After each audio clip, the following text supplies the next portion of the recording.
नमस्कार दोस्तों, स्वागत है आप सभी को सनबिग क्लासेज में। आज का वीडियो है बिहार करंट अफेयर्स में दिया हुआ पिछले एक वर्ष में बीपीएससी द्वारा आयोजित परीक्षाओं में पूछे गए बिहार करंट अफेयर्स के प्रश्न। इसके अंतर्गत देखेंगे बीपीएससी 68वीं प्रीलिम्स में पूछे गए प्रश्न, 67वीं बीपीएससी पीटी 2 बार एग्जाम हुआ है उसके प्रश्न और बीपीएससी डबल एओ पीटी में पूछे गए प्रश्न। आइए सबसे पहले देखते हैं बीपीएससी 68th प्रीलिम्स परीक्षा में पूछे गए करंट अफेयर्स। वर्ष 2020-22 के लिए सबसे कम महिला कार्यबल भागीदारी दर कितने प्रतिशत पर बिहार में दर्ज की गई है? आंसर हो जाएगा 4% ग्रामीण क्षेत्रों में और 6.5% शहरी क्षेत्र में। वर्ष 2020-22 के लिए सबसे कम महिला कार्यबल भागीदारी दर कितने प्रतिशत पर बिहार में दर्ज की गई थी? तो 4% ग्रामीण क्षेत्रों में और 6.5% शहरी क्षेत्रों में। नेक्स्ट है केंद्रीय स्वास्थ्य एवं परिवार कल्याण मंत्रालय द्वारा 24 नवंबर 2021 को प्रकाशित राष्ट्रीय परिवार सर्वेक्षण 5 के अनुसार बिहार के लिंग अनुपात में काफ़ी अच्छा सुधार हुआ है। यह 2015-16 में 1062 से बढ़कर 2020-22 में कितना हो गया है? आंसर हो जाएगा 1090 हो गया। 1062 से सुधार होकर 1090 हो गया है। नेक्स्ट देखते हैं बिहार आर्थिक सर्वेक्षण 2021-22 के अनुसार 2020-21 में बिहार के सकल राज्य घरेलू उत्पाद जीएसडीपी की वृद्धि दर कितनी प्रतिशत रही थी? तो 2.5% रहे थे। नेक्स्ट प्रश्न पूछा गया था कि निम्नलिखित में कौन सा एक बिहार की अर्थव्यवस्था के मामले में सही है? देखना है कि कौन सा सही है। तो अर्थव्यवस्था को व्यावसायिक ढांचा ऊपर में स्थिर है। भारत में सबसे कम विकास दर में से एक है जो 2.5% है। बिहार में अधिकतर प्राथमिक वस्तुओं का उत्पादन होता है। उपयुक्त में से एक से अधिक और उपयुक्त में से कोई नहीं। ये 5 ऑप्शन था जिसमें आंसर था ऑप्शन डी, उपयुक्त में से एक से अधिक। नेक्स्ट है दिवंगत अभिनेता कुमुदलाल गांगुली जिन्हें उनके मंचीय नाम अशोक कुमार से भी जाना जाता है का जन्म बिहार के किस शहर में हुआ था? दिवंगत अभिनेता कुमुदलाल गांगुली जिन्हें उनके मंचीय नाम अशोक कुमार से भी जाना जाता है का जन्म बिहार के किस शहर में हुआ था? तो आंसर हो जाएगा भागलपुर में। पहला तैरता हुआ सौर ऊर्जा संयंत्र बिहार में किस स्थान पर बनाया गया? तो कदीराबाद दरभंगा में। कहाँ बनाया गया? तो कदीराबाद दरभंगा में। वर्ष 2019-20 के आर्थिक सर्वेक्षण के अनुसार किस जिले की प्रति व्यक्ति आय सबसे कम है? आर्थिक सर्वेक्षण के अनुसार किस जिले की प्रति व्यक्ति आय सबसे कम है? तो वो है शिवहर जिले का। वर्ष 2020-21 के लिए नीति आयोग एसडीजी रिपोर्ट के अनुसार बिहार राज्य का स्कोर कितना रहा? तो 100 में से 52 रहा था एसडीजी रिपोर्ट के अनुसार। आइए नेक्स्ट प्रश्न क्या पूछा गया था देखते हैं कि खेलो इंडिया महिला टूर्नामेंट में पहली बार किस खेल को शामिल किया गया? तो ट्रैक साइकिलिंग को पहली बार शामिल किया गया था। अगस्त 2022 में किसे भौगोलिक संकेतक जीआई टैग से सम्मानित किया गया? तो मिथिला मखाना को सम्मानित किया गया। चलिए नेक्स्ट प्रश्न पे देखते हैं कि निम्नलिखित में से किस वर्ष 2022 में यूनेस्को को विश्व धरोहर सूची में जोड़ा गया है? तो नालंदा में नालंदा महाविहार को पुरातात्विक स्थल का, लंगर सिंह कॉलेज में खगोलीय वेधशाला को, बोध गया स्थित महाबोधि मंदिर परिसर को, उपयुक्त में से एक अधिक और उपयुक्त में से कोई नहीं। ये 5 ऑप्शन था लेकिन बहुत सारे लोगों ने लंगर सिंह कॉलेज में खगोलीय वेधशाला को, लेकिन विश्व धरोहर सूची में इसे शामिल नहीं किया गया था। तो आंसर हो जाएगा ऑप्शन ई, उपयुक्त में से कोई नहीं। अगला प्रश्न है 28 नवंबर 2022 को मुख्यमंत्री नीतीश कुमार द्वारा गंगा जल आपूर्ति योजना का उद्घाटन किस स्थान पर किया गया था? तो वो किया गया था बोध गया में। नेक्स्ट प्रश्न है पिछले 10 वर्षों में राज्य का शहरीकरण बहुत तेजी से बढ़ा है।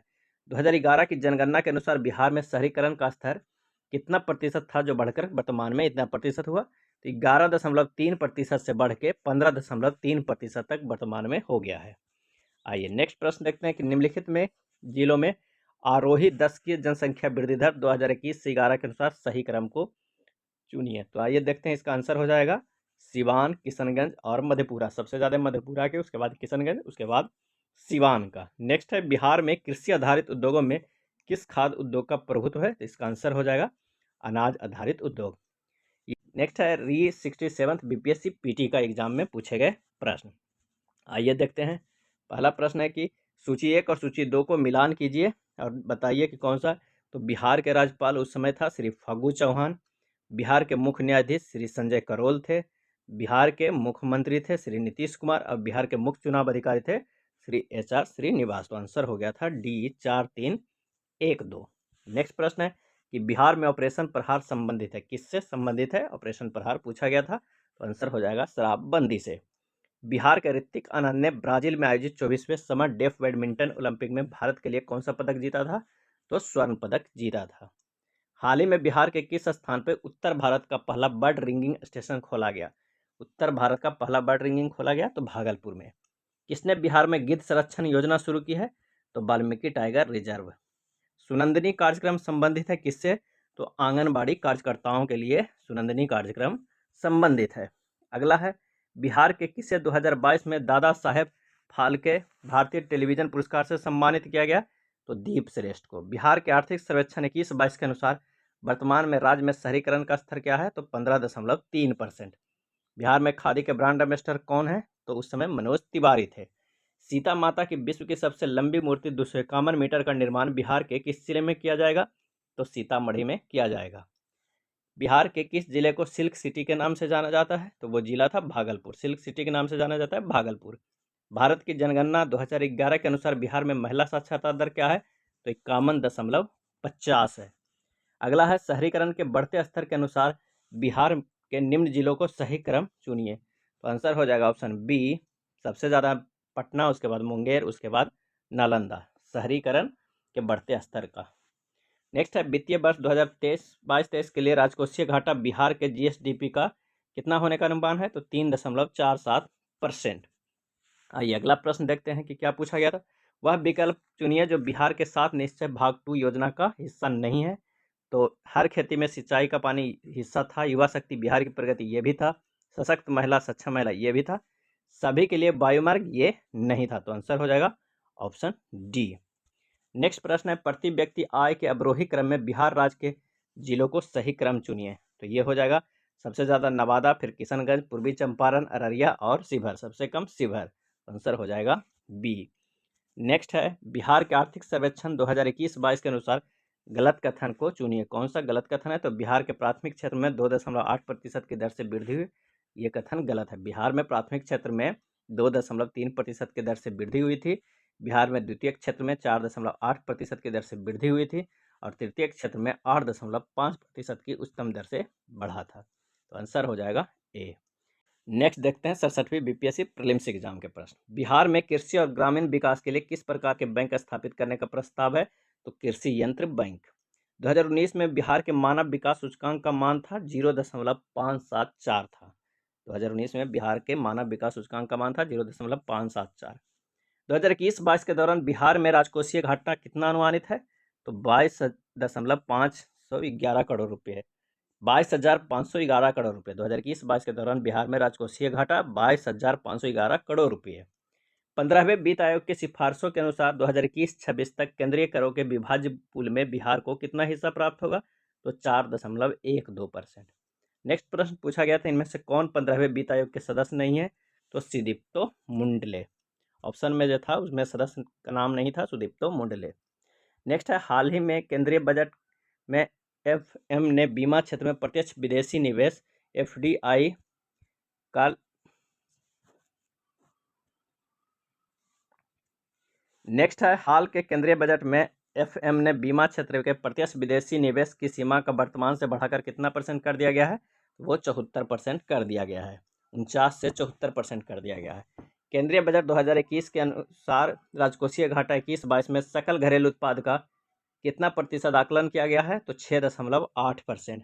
2011 की जनगणना के अनुसार बिहार के किस जिले में पुरुषों की ज़्यादा महिलाएं हैं? पुरुषों से ज़्यादा महिला हैं तो गोपालगंज में। बिहार में रश्मि कुमारी एक अंतर्राष्ट्रीय कैरम चैंपियन है। बिहार सरकार को डिजिटल इंडिया अवार्ड 2022 किस लिए दिया गया है? तो कोविड-19 लॉकडाउन के दौरान बिहार से बाहर फंसे लोगों को सेवाएं प्रदान करने के लिए डिजिटल इंडिया अवार्ड 2020 दिया गया है। अगला है, बिहार में पंचायत निकायों में महिलाओं को 50% आरक्षण किस वर्ष प्रदान किया गया? तो 2006 से ही 50% आरक्षण प्रदान किया गया। बिहार में वर्ष 2021-22 के लिए पेश किए गए बजट में प्रस्तावित नया मंत्रालय किस पर केंद्रित है? तो कौशल और उद्यमिता विकास पे। बिहार में मानव विकास उप मिशन के अंतर्गत कितने विभाग शामिल हैं? तो 7 विभाग शामिल हैं। गरीब कल्याण रोजगार अभियान बिहार के किस जिले से प्रधानमंत्री द्वारा 2020 में शुरू किया गया था? तो खगड़िया से। गरीब कल्याण रोजगार अभियान। बिहार का पहला रामसर स्थल कौन था? तो कांवर झील। ब्रह्मयोनी हिल बिहार के किस जिले में स्थित है? ब्रह्मयोनी हिल वो स्थित है गया में। नेक्स्ट देखते हैं बीपीएससी AAOPT परीक्षा के प्रश्न। बाल सहायता योजना के तहत बिहार के मुख्यमंत्री द्वारा कोविड-19 से अनाथ हुए बच्चों को पुनर्वास के लिए कितनी राशि की घोषणा की गई? 18 वर्ष की आयु तक होने तक। तो 1500 रुपये। नेक्स्ट प्रश्न पूछा गया था कि नई दिल्ली के प्रगति मैदान में आयोजित 40वें भारत अंतर्राष्ट्रीय व्यापार मेले के समापन समारोह के दौरान किस मंडप को सर्वश्रेष्ठ मंडप श्रेणी में स्वर्ण पदक सम्मानित किया गया? तो बिहार मंडप को। सरकारी थिंक टैंक नीति आयोग के बहुआयामी गरीबी सूचकांक MPI के अनुसार बिहार की गरीब आबादी का प्रतिशत 51.91% है। अगला है टोक्यो पैरालंपिक्स में बिहार के प्रमोद भगत ने किस खेल में स्वर्ण पदक जीता था? तो पैरा बैडमिंटन में। बिहार दिवस 2022 की थीम था जल जीवन हरियाली। पूर्वी क्षेत्र सम्मेलन 7 जनवरी 2022 को पटना में संयुक्त रूप से रेल मंत्रालय एवं बिहार सरकार द्वारा आयोजित किया गया। वह था क्या था? तब PM गति शक्ति योजना। अगला प्रश्न पूछा गया था राष्ट्रीय कला उत्सव 2021 में बिहार की कितनी प्रतिभाएं विजेता रही? तो 5 प्रतिभाएं। नेक्स्ट है बिहार में सामाजिक कार्य के लिए वर्ष 2022 के पद्मश्री पुरस्कार से किसे सम्मानित किया गया था? तो आचार्य चंदना जी को सम्मानित किया गया था पद्मश्री पुरस्कार से। बिहार में प्रधानमंत्री राष्ट्रीय बाल पुरस्कार 2022 से किसे सम्मानित किया गया था? तो सम्मानित किया गया था धीरज को। नेक्स्ट प्रश्न है बिहार के किस शहर में देश का पहला शिल्पकला संग्रहालय बनाया जा रहा है? शिल्पकला संग्रहालय बनाया जा रहा है, इसका आंसर हो जाएगा ऑप्शन उसमें दिया हुआ था तो पटना हो जाएगा। बिहार के कृषि जलवायु क्षेत्रों में से वर्तमान में कौन सा सबसे अधिक मखाना उत्पादन करता है? तो पूर्वोत्तरीय जलोढ़ मैदान। कौन सा? तो पूर्वोत्तरीय जलोढ़ मैदान। बिहार में सबसे शिक्षित जिला 2021 की जनगणना के अनुसार कौन सा है? तो वो है रोहतास। बिहार में सबसे शिक्षित जिला 2021 की जनगणना के अनुसार रोहतास है। अगला है बिहार प्रदेश में तेजी से विकास करने वाला उद्योग कौन सा है? तो इसका आंसर हो जाएगा ऑप्शन ई, उपयुक्त में से कोई नहीं, उपयुक्त में से एक से अधिक। ये था पिछले एक वर्ष में BPSC द्वारा आयोजित परीक्षाओं में पूछे गए बिहार करंट अफेयर्स के प्रश्न। अगर वीडियो अच्छा लगा हो तो प्लीज़ लाइक एंड शेयर करिएगा। इसी तरह इस बुक का पूरा वीडियो लोड किया जा रहा है, अगर आप नहीं देखे हैं तो पुराने वीडियो भी जाकर देख सकते हैं। धन्यवाद।